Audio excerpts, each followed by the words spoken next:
जैसा कि हम कर्म योग पर चर्चा कर रहे हैं, जो कि वर्ण और आश्रम मर्यादा के अनुसार भगवान वेद ने और वेद से संबंधित समस्त ऋषि मुनियों ने हमें व्याख्यान किया है। तो सर्वप्रथम वर्ण कहते हैं जो हमारी योग्यता है, हमारी प्रवृत्ति है, हमारा स्वभाव है, उसके अनुसार हम संसार में काम करें। तो ब्राह्मण वृत्ति के जो लोग होते हैं वो शास्त्रोक्त कर्म करके कर्मयोगी बन सकते हैं। तो उसमें कल हमने महर्षि मनु ने क्या बताया ये चर्चा की। आज हम गीता के आधार पर क्या ब्राह्मण के कर्तव्य कर्मों को बताया गया है। तो उसमें एक श्लोक है, समो दमस्तपः शौचम शांति आर्जम एव च ज्ञानम विज्ञानम आस्तिक्यम ब्रह्म कर्म स्वभावजम। ये ब्राह्मण के 9 कर्म जो है ना स्वाभाविक रूप से माने गए हैं। ब्राह्मण और ब्राह्मणी वही होते हैं समः, जिनका मन पवित्र होता है, जिनका मन जिनके बस में होता है, मन में कभी गलत विचार नहीं उठते, मन में कभी अनैतिक अवैधिक विचार हम नहीं उठाते, बिल्कुल शास्त्रोक्त विचार होते हैं, धर्म के अनुकूल विचार उठते हैं। कभी अगर विचार कुसंस्कार बस आ भी जाते हैं पहले जन्मों के कुसंस्कारों से प्रभावित होकर, तो फिर उनको वो सद्विचारों से समन कर देता है, शांत कर देता है, फिर कभी नहीं उठने देता।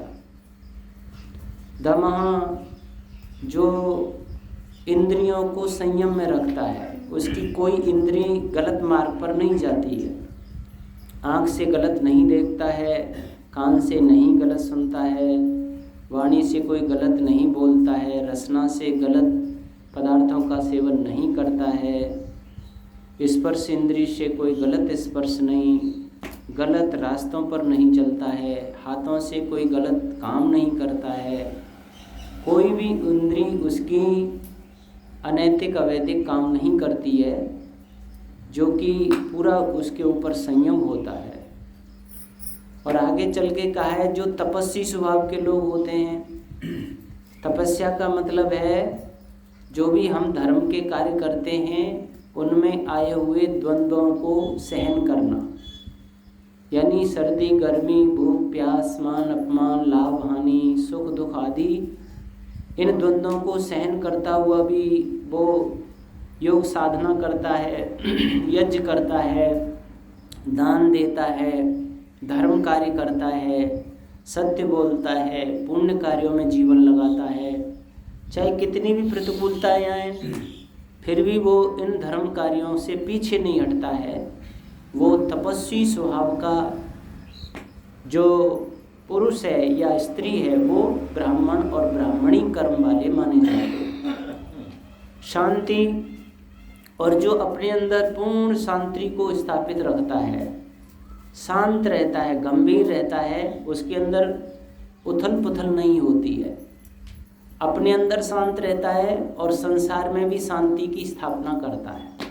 अपने अच्छे सदुपदेश आदि से शांति की जो स्थापना करता है, उसके प्रति कोई गलत कार्य भी हो रहा है तो भी वो शांत रहता है और गलत करने वालों के लिए भी कल्याण के विचार सोचता है।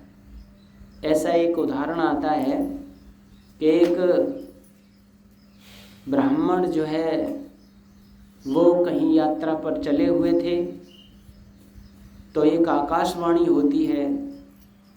कुछ लोग उनकी मजाक कर रहे थे, कुछ लोग उनकी स्थिति को देख करके उनके साथ अभद्र व्यवहार कर रहे थे। तो एक आकाशवाणी होती है कि हे ब्राह्मण, अगर आप कहो तो इनका सर्वनाश कर दिया जाए। तो ब्राह्मण कहता है कि नहीं देव, अगर आप कुछ कर सकते हो तो उनकी बुद्धि में प्रकाश कीजिए, जिससे कि ये अच्छा व्यवहार करना सीख जाएं, यानी कि उसकी हानि करने वालों का भी जो अच्छा सोचता है। ये कहने में बहुत आसान है, मैंने भी कह दिया है, पर मेरा कोई अपमान करे, मेरी हानि करे और मैं उस समय शांत रहूं और हानि करने वाले का भला सोचूं, उसकी उन्नति और विकास की बात सोचूं, उसका अहित नहीं सोचूं, तो समझो वो कर्मयोगी ब्राह्मण होगा, वो माता कर्मयोगी ब्राह्मणी होगी। तो शांति आर्जव में उच्च, आर्जव कहते हैं सरल, निरभिमानी और स्वयं स्वात्म श्लाघी नहीं हो। इसको 3 अर्थों में देख सकते हैं। एक तो कहते हैं ना, सादा जीवन उच्च विचार, जीवन में सादगी हो और विचार ऊंचे उठे हुए हों, वो आर्जव होता है, नहीं सरल होता है। एक निर्भिमानी भी हो, यानी अपने पास में जो भी योग्यता है उसका घमंड नहीं हो उसे, चाहे वो कितना भी बड़ा विद्वान हो, फिर भी वो घमंड में नहीं हो कि मैं इतना बड़ा विद्वान हूँ, फिर भी वो सरल रहे। महर्षि दयानंद के जीवन की एक घटना आती है, जिस समय उनके शास्त्रार्थ चल रहे थे तो लोग उनके सामने टिक नहीं पाते थे, क्योंकि अनैतिक अवैधिक विचारों का वो खंडन कर रहे थे, सत्य विचारों की मान्यता को स्थापित कर रहे थे। तो कुछ लोगों ने सोचा ये तो हमें परास्त कर देगा, तो हमारी तो बहुत सारी पूजा पाठ की हानि हो जाएगी, आमदनी रुक जाएगी, कैसे भी इस दयानंद को परास्त करना चाहिए। तो उन्होंने एक योजना बनाई कि जाके दयानंद से ये पूछेंगे कि क्या तुम सबसे बड़े विद्वान हो जो दुनिया को शास्त्रार्थ के लिए चैलेंज करते हो। अगर दयानंद कहेगा हाँ मैं सबसे ज़्यादा विद्वान हूँ, तो कहेंगे तेरे ऐसे घमंडी से क्या शास्त्रार्थ करे जो अपने सामने किसी को कुछ गिनता ही नहीं है। तो शास्त्रार्थ होगा नहीं और हमें हार की मुँह नहीं खानी पड़ेगी। अगर दयानंद ये कहेगा भाई मैं कोई विद्वान नहीं हूँ, मैं तो ऐसा ही हूँ साधारण आदमी, तो फिर कहेंगे कि साधारण जो कुछ नहीं जानता उससे क्या शास्त्रार्थ करें। तो दोनों स्थितियों में शास्त्रार्थ टल जाएगा। अब ऐसा लेकर के वो ब्राह्मण स्वामी जी के पास पहुँचे।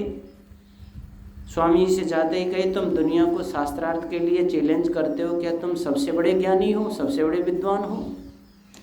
तो स्वामी जी ने कहा देखो भाई, वेदादि शास्त्रों में, दर्शन उपनिषदों में जो विद्या ज्ञान है उनमें मैं कुछ जानता हूँ, ज्ञान रखता हूँ, और दुनिया भर की बहुत सारी भौतिक विद्या है, बहुत सारी भाषाओं का ज्ञान है, उनमें मैं नहीं जानता हूँ। अब ना तो अपने आप को सबसे बड़ा ज्ञानी कहा और ना सबसे मूर्ख कहा। अब वो ब्राह्मण एकदम चुप हो गए जो शास्त्रार्थ करने आए थे। यानी जो वास्तव में विद्वान होगा, ज्ञानी होगा, वो कभी अपना विद्या का अभिमान नहीं करेगा और सरल भी होगा, सादगी से युक्त भी होगा। कहते हैं कि एक बार इंदौर में राज करने वाले राजा के यहाँ पर एक राम शास्त्री प्रभुणे रहा करते थे। तो उनको बड़े सादगी के जीवन जीने वाले थे और वहाँ के मुख्यमंत्री और मुख्य ब्राह्मण थे, शास्त्री जो थे। तो एक बार उनको महलों से निमंत्रण आया कि महारानी जी का जन्मदिन मनाया जा रहा है, आप उसमें सादर आमंत्रित हैं, परिवार सहित आइए। तो राम शास्त्री प्रभुणे जी ने अपनी पत्नी को कहा कि देखो महलों से निमंत्रण आया है, आप चली जाओ, महारानी को बधाई दे आना, मैं तो कुछ कार्य में व्यस्त हूँ। और वो नहीं गए, उनकी पत्नी चली गई। अब देखा कि वो पत्नी उनकी पैदल ही आई हैं और साधारण सी धोती और वस्त्रों में आई हैं।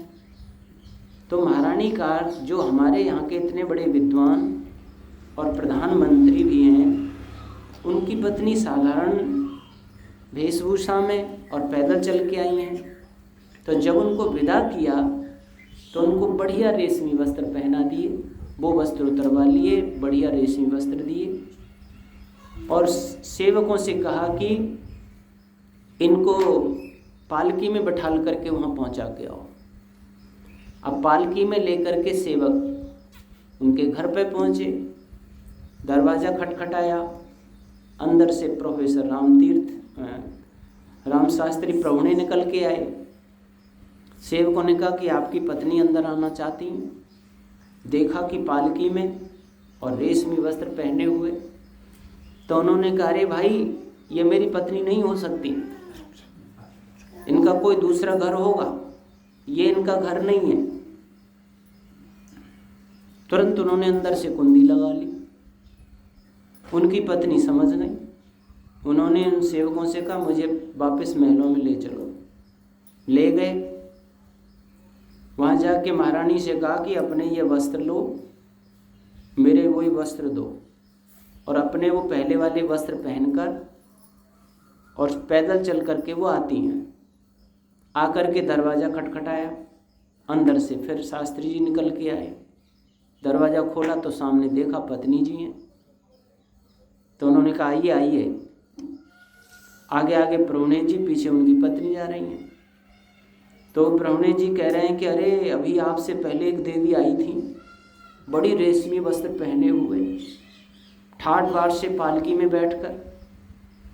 मैंने कहा भाई ये मेरी पत्नी नहीं हो सकती, मेरी पत्नी तो बहुत साधारण जीवन वाली है, वो ऐसे वस्त्र आदि नहीं पहन सकती। इसलिए मैंने तो दरवाज़ा बंद कर दिया। पीछे से उनकी पत्नी ने कहा आपने ठीक ही किया, क्योंकि आपकी पत्नी आपके गुणकर्म स्वभाव से विपरीत कैसे हो सकती है। जैसा आपका सादगी का जीवन और विद्वतापूर्ण जीवन है, वैसा आपकी पत्नी को भी तो होना चाहिए। इसलिए आपने ठीक किया, दरवाज़ा बंद कर दिया।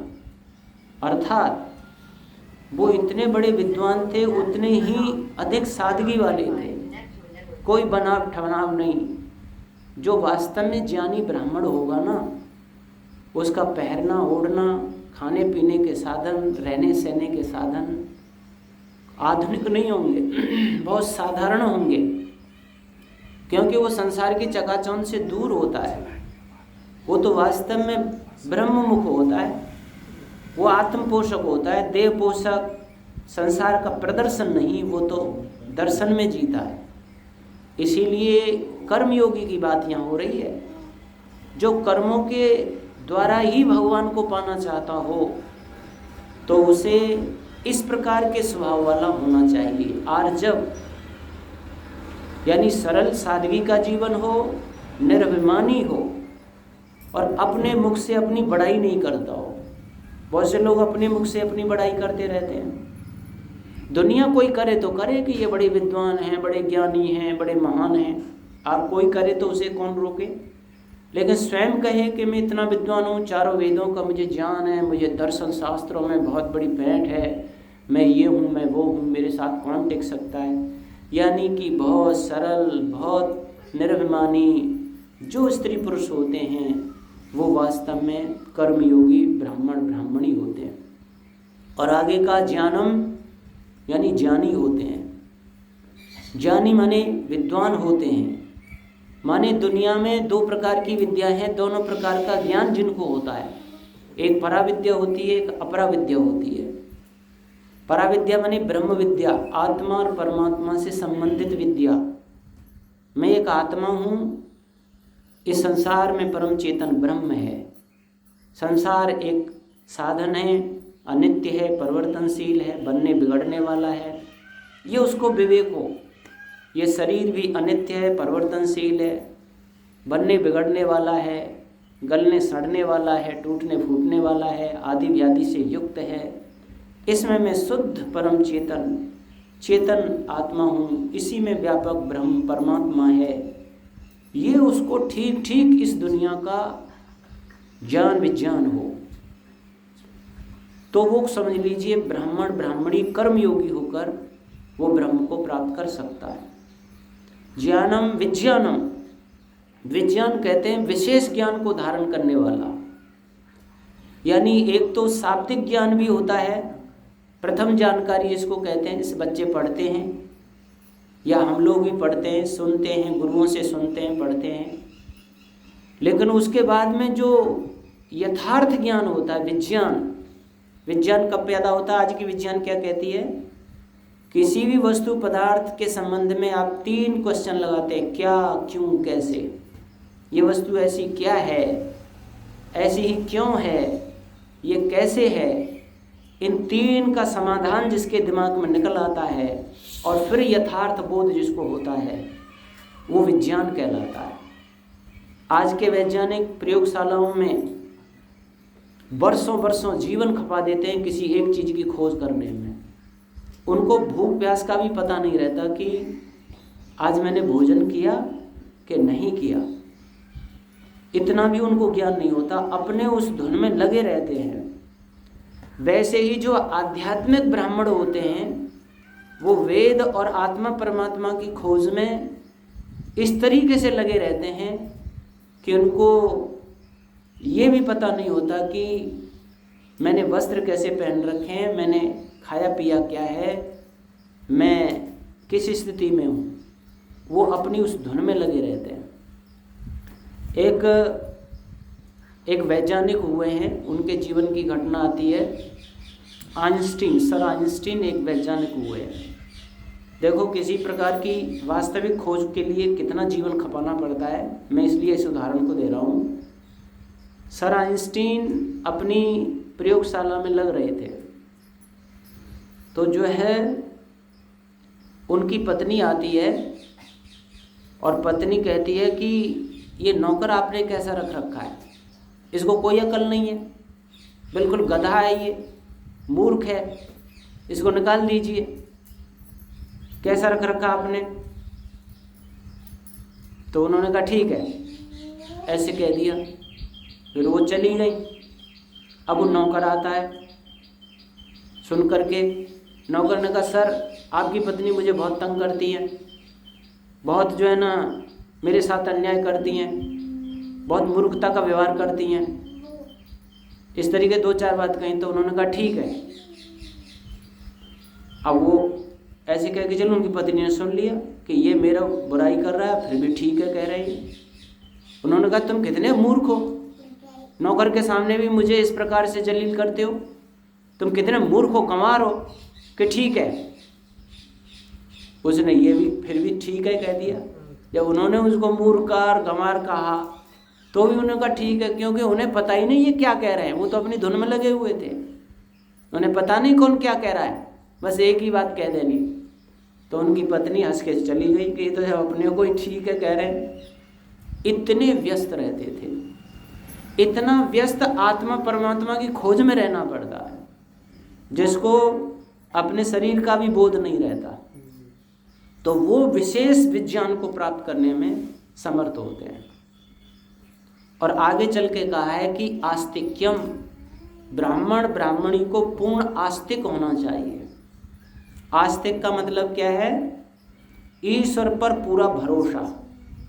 जैसे हम छोटे बच्चे थे तो हमें माँ पर पिता पर पूरा भरोसा था कि हमारा बाल बांका नहीं हो सकता, हमें पूरा भरोसा था कि हम भूखे नहीं मर सकते, हमें पूरा भरोसा था कि हम नंगे नहीं रह सकते, पूरा भरोसा था आधी रात में भी, साएं साएं करने वाली काली रातों में भी माँ की गोद में या पिता के कंधे पर रहते तो हमें कोई भय नहीं होता था, किसी प्रकार का भय नहीं, किसी प्रकार की कोई चिंता नहीं, कोई धन के अभाव की चिंता नहीं, कोई रोटी की चिंता नहीं, कुछ भी चिंता नहीं।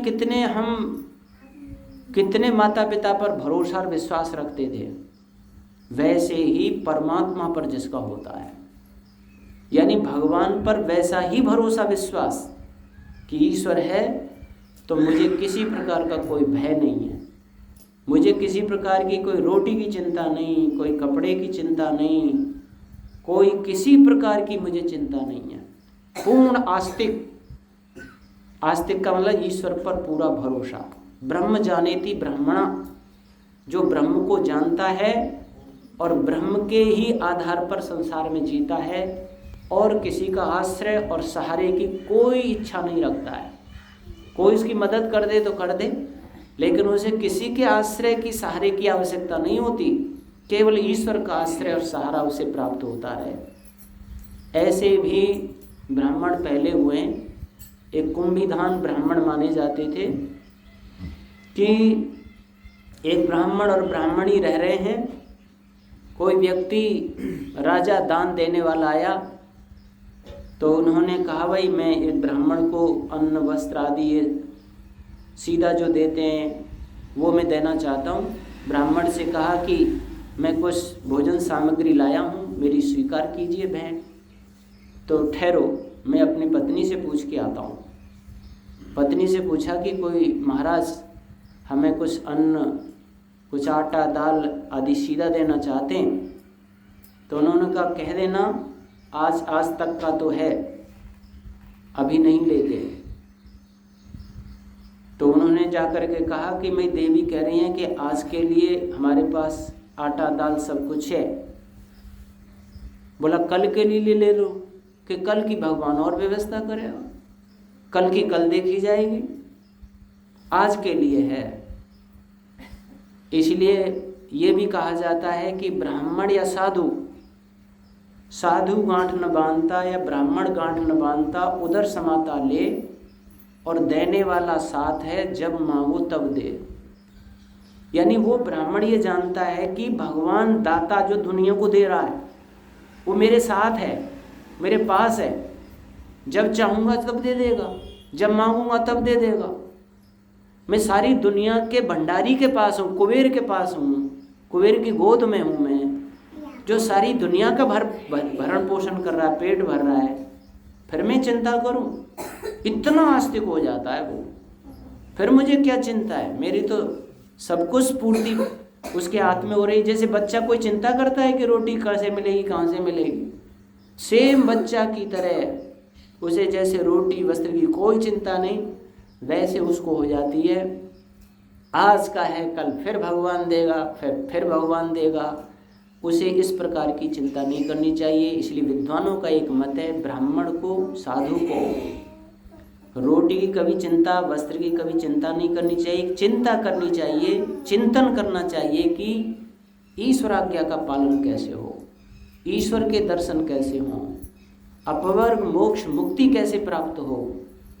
इसकी धुन में उसका जीवन, उसका चिंतन, उसका व्यवहार, उसका उठना बैठना, उसका लेन देन ये चलता हो। बाकी दुनिया के पदार्थों की कभी कोई चिंता नहीं करता हो, वो सब व्यवस्था होती रहेगी। उसको पूर्ण आस्तिक कहते हैं।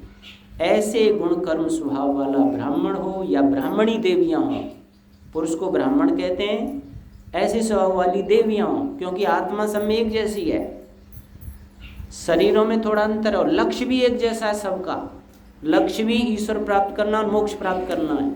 तो हमें इन कर्मों को अपने जीवन में धारण करके ही भगवान के साक्षात दर्शन होते हैं और अपवर्ग प्राप्त होता है, वो हम करें। कल आपके बीच में क्षत्रिय के क्या कर्तव्य कर्म शास्त्रकारों ने दिए हैं उस पर चर्चा होगी। ओम शम धन्यवाद।